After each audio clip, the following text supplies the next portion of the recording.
Have you ever poured your heart into a project, maybe a new business, a community initiative, or I don't know, even a personal goal? Sure, we all have. And then, despite all that effort, you just see it kind of fizzle out. It can be incredibly disheartening. It really can. Or maybe the other way around. You hold back, you hesitate. Waiting for that perfect moment. Exactly. Which, let's be honest, rarely arrives. And then opportunities just slip right through your fingers. Yeah, I think we've all been there in some way. Mm-hmm. So today, we're taking a deep dive into a really powerful concept, something explored in the sources you shared that might just hold the key. The key to moving forward with real confidence. Right. And ensuring those efforts actually lead to lasting impact. Yeah. We're talking about what the sources call the seed phase. Yeah, and it's fascinating, isn't it? Because we so often overlook that foundational work, the stuff that happens, behind the scenes. Totally unseen. This deep dive is really about understanding that rhythm of preparation. Right. Knowing, like with real clarity, when you're genuinely ready to move forward. Not just feeling like you are. Or thinking you are, which Yeah. can be worse. And the wisdom here, while it's often framed in a faith perspective on leadership. Which is where these sources come from. Right. But the insights are profound and honestly universally applicable for pretty much any endeavor. Absolutely. So our mission today is really to unpack this critical seed phase. Let's uncover its hidden power. And maybe give you some clear indicators, some ways to measure readiness. Exactly. So your next big leap, whatever that is for you, can be grounded in confidence, not just, pure ambition or guesswork. Helping you avoid those common pitfalls. Yeah. Rushing in too soon. Or waiting way too long. Yeah. We want to help make sure your efforts truly blossom. Okay. So let's start with an analogy. Imagine a gardener. Okay. They wouldn't just toss seedlings into, unprepared, barren soil and expect a huge harvest the next day, right? No, of course not. Yeah. That's setting them up to fail. Precisely. They wait. Patiently.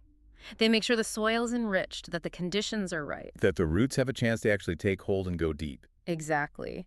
And that, in essence, is the core idea of the seed phase. It's that crucial foundational stage. Where ideas get nurtured, teams really align. And the fundamental culture, the DNA of your initiative, starts to take root. And the sources we looked at, they really emphasize how many organizations stumble right here. It's a critical point. They either rush forward too soon, Impatient, maybe? could be, or they linger too long in that preparation stage. Maybe analysis paralysis. Yeah, perhaps. And the consequences, unfortunately, often look the same either way. Momentum just stalls out. Energy dissipates. Enthusiasm wanes. And those precious opportunities, they just vanish. Poof. And it's important to stress this isn't just about, ministries or faith groups, though the sources focus there. No, it applies way broader. Businesses, nonprofits, community groups, social movements, really any effort that wants to inspire people, engage them, and make a lasting difference. Right. So if we connect this to the bigger picture, measuring readiness isn't just like ticking a box on a checklist. Or some managerial task. Not at all. It's a vital strategic discipline. It often marks the difference, the real difference, between a movement or organization that lasts. And one that was just a promising idea that, fizzled. It's about turning that initial uncertainty into an actual strategy, transforming risks into opportunities. Building that solid preparation into real momentum. But this brings up a really, really critical question for anyone leading something. Which is? How do you genuinely know? How do you know when your foundation is strong enough for that public launch or that big expansion or just wider engagement? That's the million-dollar question, isn't it? Move too quickly. And you're inviting resistance, maybe confusion, definitely burnout. Yeah, but wait too long. And that initial spark, that enthusiasm, it can just fade. You might completely miss a crucial window of opportunity. Timing is everything. It really is. Yeah.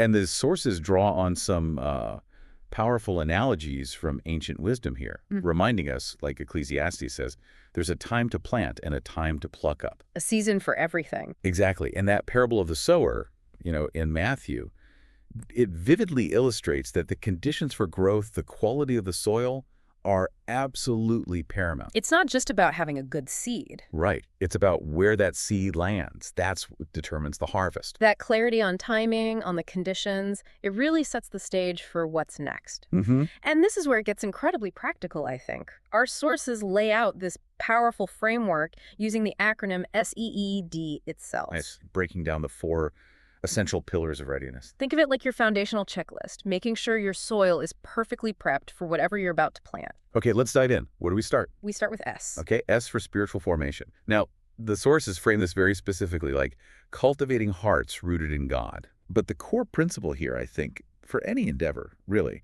is about establishing that deep inner foundation. What do you mean by inner foundation? Like a clear sense of purpose, strong core values, personal resilience, both for leaders and the team. Okay. This inner alignment, it's like the unseen root system. It's what sustains leaders, what sustains whole movements when the storms inevitably hit. So translating that maybe more broadly. It means cultivating integrity, personal and team integrity, a genuine sense of purpose, the why behind what you're doing, and having that moral compass that guides decisions, relationships, everything. That makes sense. The sources talk about disciplines like prayer and reflection. And, regardless of specific beliefs, practices like that intentional reflection, maybe journaling, quiet time, they help align intentions. Provide clarity. Exactly. Build endurance. There's that wisdom in Proverbs about trusting and acknowledging a higher purpose for direction. So this ensures your foundation isn't just like functional on paper. Right? It's alive. It's authentic. It's capable of actually sustaining growth and handling public pressure from a place of real depth. Okay, that inner foundation, the S, really sets the stage. Building on that, where does the framework go next? To the first E. Right, the first E for equipping leaders. Yeah, and this builds directly on that inner strength. It's recognizing that lasting impact, well, rarely, if ever, comes from just one person. The lone visionary myth. Pretty much. Yeah. Instead, impact multiplies through a whole community of empowered people. Individuals who are equipped and released. So this phase is all about identifying and nurturing the talent within your team. Identifying, nurturing, and activating it. Recognizing those inherent gifts. The sources mention three key things here. Right. First, the careful recognition of gifts, like really paying attention, noticing aptitudes, passions, where people just naturally flourish. Seeing the potential in people, like that verse in 1 Peter about using whatever gift you've received. Exactly. Second, mentorship and discipleship. Actively cultivating leaders through coaching, feedback, accountability. Giving them real opportunities to grow through experience. Yes. Hands-on development, not just theory, like Paul guiding Timothy in the scriptures. And a third part? Delegation and multiplication. Intentionally sharing responsibility, building capacity across the team. Which prevents burnout in those few key people. Absolutely. Yeah. And it fosters resilient structures, systems that don't rely solely on one individual holding everything up. So it avoids that fragility of depending on just one person. Precisely. It builds a much more robust leadership ecosystem, much more sustainable. Okay, so we have S for that inner foundation, E for equipping leaders. What's the next E? The second E is for establishing culture. Culture. That's a big word. It is. And if we connect this to the bigger picture, culture isn't just, Friday donuts or mission statements on the wall. It's deeper than that. Much deeper. It's the spiritual DNA, if you will. The foundational values that shape your identity, that guide your decisions day to day, and sustain the vision over the long haul. So this is where you consciously define how you operate. Exactly. How you do things, not just what you do. The sources talk about core elements like establishing spiritual and ethical norms, embedding integrity, humility, faithfulness into every interaction, ensuring growth aligns with your core values, like Philippians talks about valuing others above yourselves. Okay. And it goes beyond just stated values. Oh, definitely. It extends to consistent behavioral patterns, the actual rhythms of the team, maybe shared reflection, mutual accountability, how you serve together. The things you do regularly. Yes. And absolutely critical here is vision alignment, making sure everyone on the team doesn't just understand the mission intellectually. But really internalizes it, gets the why. Precisely. Moving beyond what the initiative does to fully grasping why it even exists, there's that powerful image in Habakkuk. Make the vision plain so that a herald may run with it. Make it so clear anyone can pick it up and carry it forward. You got it. This creates this invisible scaffolding, strong but unseen. It holds the whole initiative together as it grows, preventing drift or compromise. Okay. SEE. Inner foundation, equipped leaders, established culture, strong internal stuff. So what does this all mean for the final letter, D? D is for developing networks. Networks. Relationship. Exactly. Because no initiative, no matter how brilliant the idea or how strong the internal culture, It doesn't flourish in a vacuum. Right, you need connections. You absolutely do. The sources highlight how robust relational networks are like the vital engine for sustained impact. It's about building, as they say, a city on a hill, A community of influence. built on genuine trust-based connections. And there are a few key elements here. First, internal networks. Within the team itself. Yeah, cultivating trust, accountability, real collaboration within the core team. That iron sharpens iron idea from Proverbs, or the strength in numbers from Ecclesiastes. Okay, internal first. Then, community engagement. Building authentic, long-term relationships with the broader community you're aiming to serve or reach. Not just superficial contact. No, rooted in genuine care and service. Like the example of Jesus engaging the Samaritan woman, breaking down barriers, building bridges. Real connection. And the third piece. Strategic partnerships. Forming alliances, where it makes sense, with like-minded individuals or other organizations. To amplify reach. To amplify reach, share resources, increase impact. But without diluting your core vision. That's key. So this whole network piece, it's like an interwoven infrastructure. That's a great way to put it. An infrastructure of lives, ensuring your efforts are embedded in fertile soil, supported by credibility and real influence. It allows you to thrive. SEED. Wow, okay, that's a comprehensive framework. It really covers the bases for that preparation phase. Which brings us back to that crucial point you raised earlier, timing. Yes. The when. This is where it gets tricky. Because the framework helps you know what to build, but when do you, launch? When do you expand? And this is where you really need to consider. Are you maybe moving too quickly? Or, on the other hand, are you holding back too long? It's not arbitrary, is it? Not at all. The sources stress it's a matter of, well, thoughtful discernment. Like that farmer knowing the right season for planting. Ecclesiastes again. So let's talk about the risks. What happens if you move too early?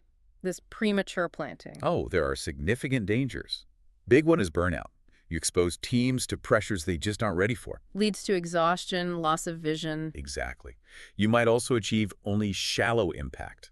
Surface-level engagement, not real, lasting transformation. Think of those seeds on rocky soil in the bearable. They sprout fast but wither quicker. Precisely.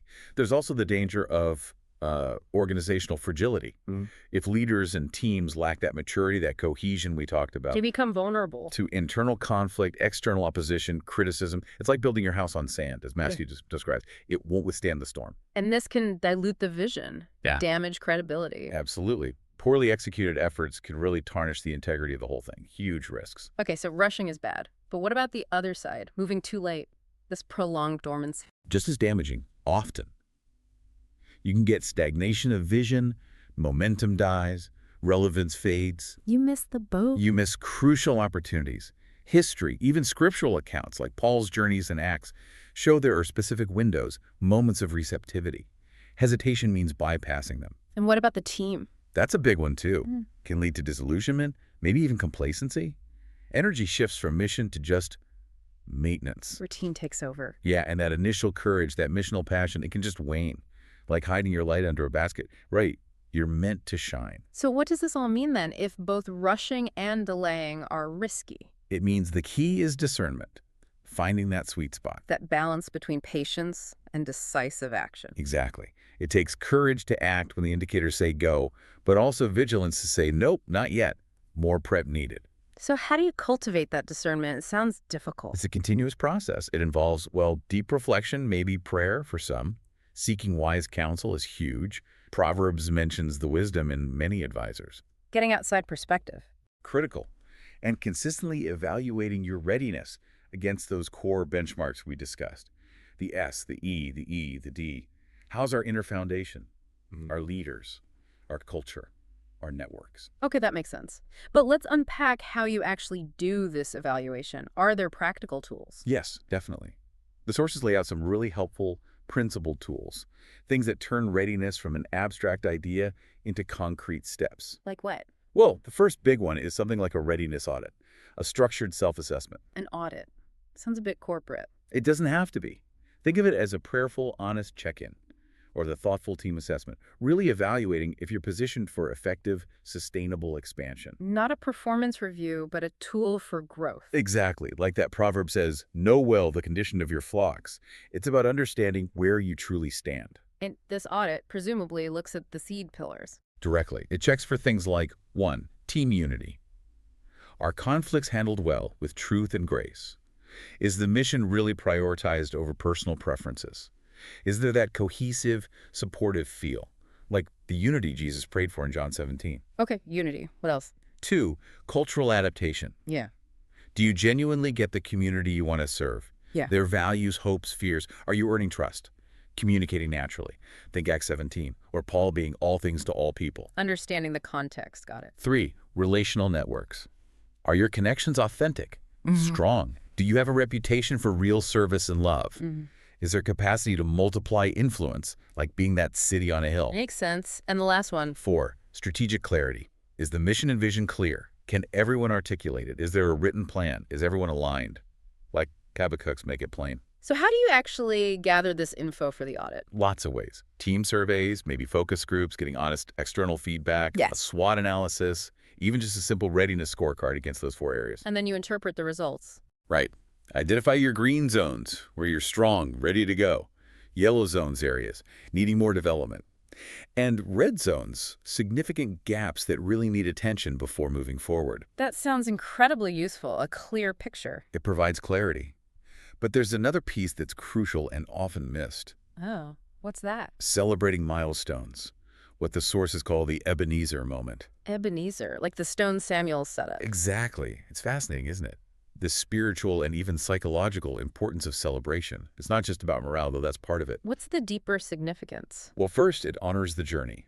It acknowledges the provision, the help received during all that hidden foundational work, like Samuel marking God's help. Recognizing the effort and the support. Yes. Second, it really strengthens the team, builds that morale, reinforces unity, solidifies that shared purpose we talked about. Philippians speaks to that kind of shared struggle and joy. And weird. It builds momentum, it generates confidence, provides clarity and energy for whatever comes next. So how do you do this? Throw a party. Could be. But it can also be more structured. Maybe creating a detailed transition checklist together. Team building activities focused on the next phase. Skill workshops maybe on communication or cultural intelligence. Preparing for what's ahead while celebrating the journey so far. Exactly. Organizing community engagement events that mark the transition.